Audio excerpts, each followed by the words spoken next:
এখন আমরা 3 নম্বর এখানে একটি সৃজনশীল প্রশ্নের মতো আছে সেটি দেখব।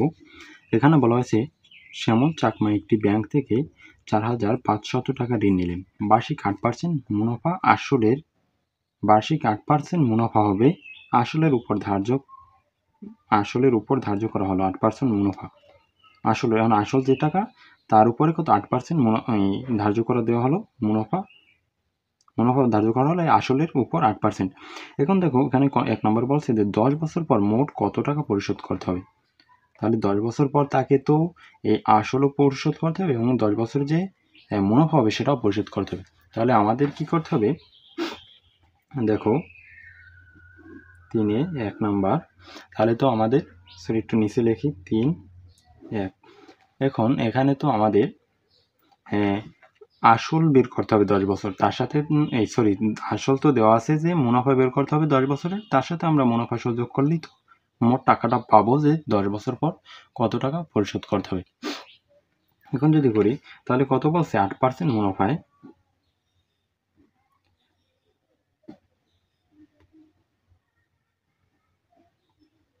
এখন 8% মুনাফায় তাহলে 100 টাকায়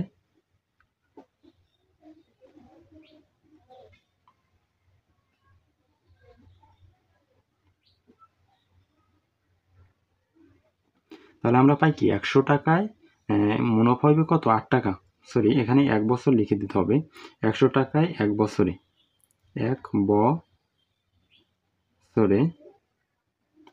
বছরে মুনাফা হইবে কত 8 টাকা। তাহলে অতএব আমি একটু এই লাইনটা একটু আবার লিখে নিই। 100 টাকায়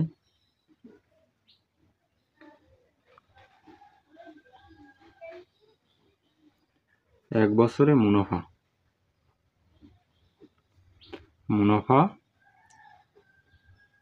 হবে কত 8 টাকা।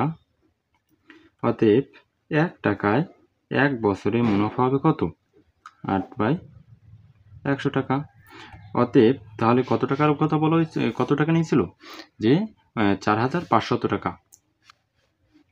তাহলে এই 4,500 টাকা এখন কত বছরের কথা বলা হয়েছে 10 বছরের কথা। 10 বছরে মুনাফা হবে নিচে 100 এবং উপরে এই 8 গুণন এখানে 4500 গুণন 10 টাকা। এখন এটিকে যদি আমরা করি দেখো কত আসবে, এখানে 0 যদি কাটি, এখানে 0 কাটা যায়, এখানে 1 দ্বারা তো ভ্যালু নেই, এখানেও 1-এর ভ্যালু নেই।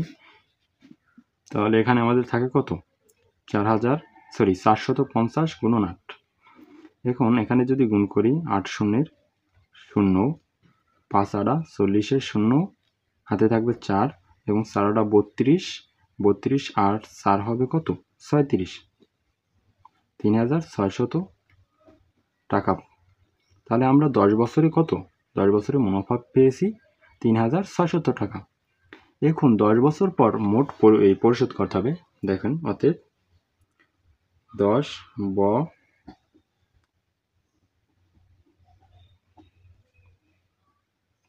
পর মোট পরিশোধ করতে হবে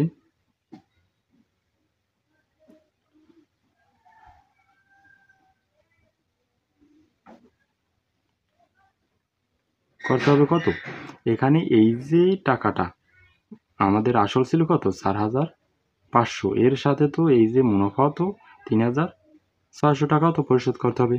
তাহলে এই দুইটা যদি আমরা যোগ করে দিই তাহলে আসবে কত 0 0 6 আর 5 11-এর 1 হাতে থাকে 1, 3 4 8, 8,100 টাকা।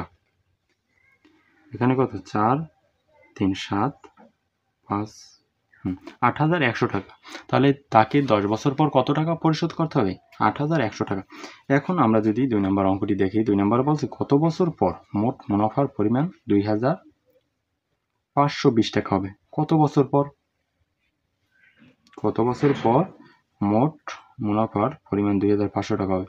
এখন দেখো এটি যেহেতু একটি সৃজনশীল অঙ্ক সেহেতু এই একের সঙ্গে একটু সম্পর্ক আছে যে তাকে 10 বছরে মুনাফা পাই কত, তাহলে 3,600 টাকা। তাহলে এই 3,600 টাকায় টাকা মুনাফা হইবে 10 বছরে, তাহলে 2520 টাকায় মুনাফা হবে কত বছরে? আমরা যদি একটু দেখি 2 নাম্বার,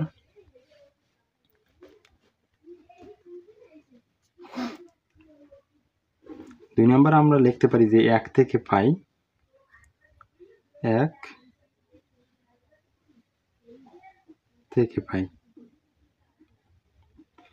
থেকে আমরা কি পেয়েছি যে 3600 টাকায় 600 টাকা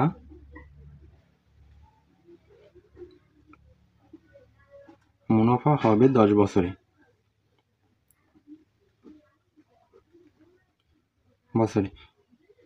অতএব 1 টাকায় মুনাফা হবে 10, 3600 বছর। তাহলে অতএব কত টাকার কথা বলা হয়েছিল আমাদের? 2520 টাকা।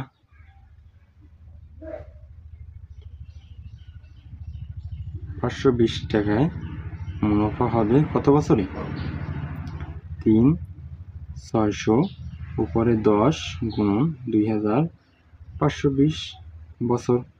এখন যদি আমরা 00 কাটি, 0 কাটি, এখানে থাকে 1, 1-এর কোনো মূল্য নেই, তাহলে এখানে 200 কত? 52কে যদি 36 দ্বারা আমরা ভাগ করি, 252 36 দ্বারা ভাগ করি, 25কে তো ভাগ যায় না, তাহলে 252কে সম্পূর্ণ নিতে হবে। যদি আমরা কত দিই,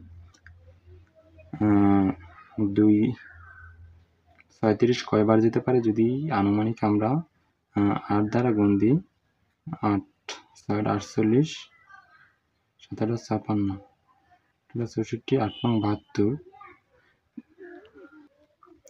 তাহলে এখানে যদি আমরা 8 না দিয়ে যদি আমরা 7 বার দিই, দেখেন 7 নেই, 642-এর 2 হাতে থাকে 4, 321 আর 4 25, 0, তাহলে কত?